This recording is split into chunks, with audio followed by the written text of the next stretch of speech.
pengertian P3K, tujuan P3K, prinsip-prinsip P3K, alat dan obat P3K. Kali ini kita akan membahas mengenai penanganan gangguan kesehatan yang sering terjadi. Adapun gangguan kesehatan yang akan dibahas di video ini adalah pertama pendarahan, luka, pingsan, dan tersengat listrik. Pendarahan adalah kondisi ketika darah keluar dari pembuluh darah dan menyebabkan penderita kehilangan darah dalam tubuhnya. Bisa terjadi di dalam atau di luar badan. Sedangkan pendarahan luar, supaya tidak terlalu banyak kehilangan darah dan infeksi, harus diambil tindakan yang cepat. Yang pertama, menekan dengan pembalut tekan. Di atas luka diletakkan kain kasa, kemudian dibalut dengan kain pembalut. Kain kasa akan menutupi dan menekan darah yang keluar. Pendarahan vena dan pendarahan yang tidak berat dapat dihentikan dengan cara tersebut. Kalau tidak ada kain kasa, dapat juga digunakan sapu tangan yang bersih. Jika terjadi pendarahan di tangan atau di kaki, tangan atau kaki harus diangkat ke atas. Yang kedua, menekan dari atas tempat tekanan. Kalau terjadi pendarahan arteri dan pendarahan lain yang tidak dapat dihentikan selama 5 menit dengan pembalut tekan, maka tekanan harus dilakukan pada tempat-tempat tertentu, yaitu tempat di mana arteri menyilang pada tulang. Tempat yang harus ditekan yaitu tempat antara luka dan jantung, tempat yang paling dekat dengan luka arteri menyilang tulang. Setelah pendarahan berhenti, lakukan penekanan dengan pembalut tekan. Kemudian yang terakhir, apabila cara yang kedua belum berhasil juga, maka kita gunakan cara yang ketiga, yaitu menahan pendarahan dengan torniket. Menahan pendarahan dengan torniket hanya dapat dilakukan dalam keadaan yang memaksa sekali, karena penggunaan torniket ada bahayanya. Jika penolong menggunakan torniket, ia harus segera memberitahukan kepada dokter bahwa ia menggunakan torniket. Yang kedua adalah luka. Luka adalah jaringan kulit yang terputus, robek, rusak oleh suatu sebab. Macam-macam luka ada 4: luka dangkal, luka dalam, luka bakar, dan luka memar. Luka dangkal seperti luka iris, luka lecet, dan lain sebagainya. Kemudian luka dalam ada luka tertusuk, luka tertembak, dan lain-lain. Sedangkan luka bakar seperti tersiram air panas, bahan kimia, atau tersengat listrik. Sedangkan luka memar biasanya akibat benturan benda keras. Kita bahas satu persatu tentang luka. Yang pertama adalah luka dangkal. Luka ini seperti luka iris, luka lecet, dan lain-lain.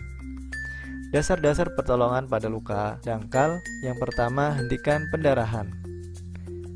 Tinggikan anggota badan yang terluka. Oles luka dengan obat merah atau betadin. Tutup dengan kasa steril, lalu di atasnya diletakkan kapas, lalu dibalut perban. Atau bisa juga setelah luka ditaburi obat, dapat juga langsung dibalut dengan pembalut cepat. Bila luka lebar dan dalam, segera bawa ke rumah sakit. Gunakan obat tradisional yang ada di sekeliling kita. Jenis luka yang kedua adalah luka dalam, seperti luka tusuk, luka tembak, dan lain-lain. Dasar-dasar pertolongan pada luka dalam. Yang pertama, bagian anggota badan yang berdarah ditinggikan.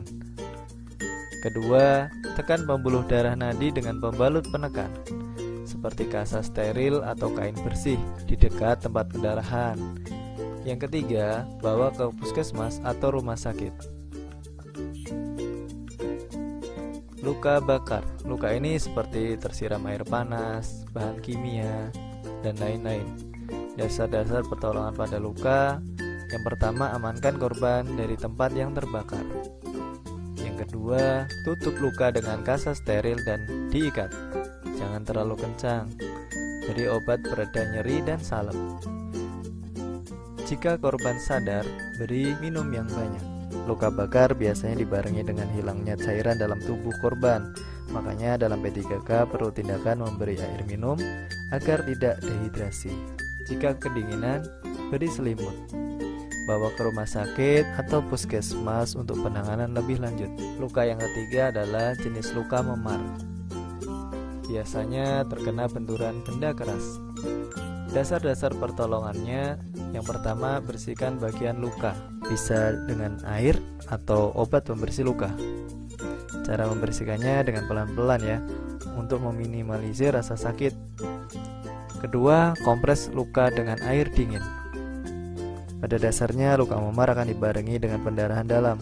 Kompres ini bertujuan agar mempersempit pembuluh darah yang mengalirkan darah ke bagian luka, sehingga jika darah yang mengalir sedikit diharapkan akan meminimalisir pembengkakan pada luka. Yang ketiga, biarkan luka sembuh dengan sendirinya. Jika sakit dan memar tidak hilang, bawa ke puskesmas atau rumah sakit. Gangguan kesehatan yang ketiga yaitu pingsan atau kehilangan kesadaran sementara secara tiba-tiba. Sebab-sebabnya gangguan saraf vagus, tekanan darah berubah tiba-tiba, anemia, dehidrasi, ataupun shock. Dasar-dasar penanganan pingsan yang pertama, dibawa ke tempat yang teduh dan aman, jangan dikerumuni. Tidurkan kepala lebih rendah dari badan, lalu kepala dimiringkan. Baju atau celana dilonggarkan. Bila penderita muntah, letakkan kepalanya dalam keadaan miring agar muntahnya tidak masuk ke paru-paru. Hidung diberi bau-bauan yang merangsang. Setelah sadar diberi minuman yang hangat, bisa juga manis. Namun hati-hati juga apabila mendapati korban yang justru tidak boleh minum minuman manis. Bila belum sadar juga, segera dibawa ke puskesmas atau rumah sakit. Pingsan dapat dicegah.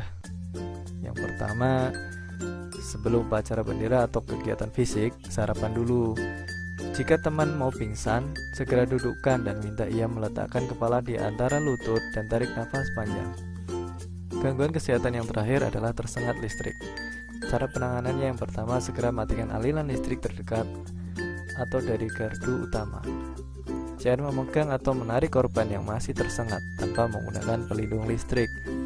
Yang ketiga, pisahkan penderita dengan menggunakan kayu, sapu, atau barang-barang yang tidak mengalirkan listrik. Gunakan alas kaki ketika menolong. Hindari air atau benda basah atau bersentuhan dengan dinding atau lantai.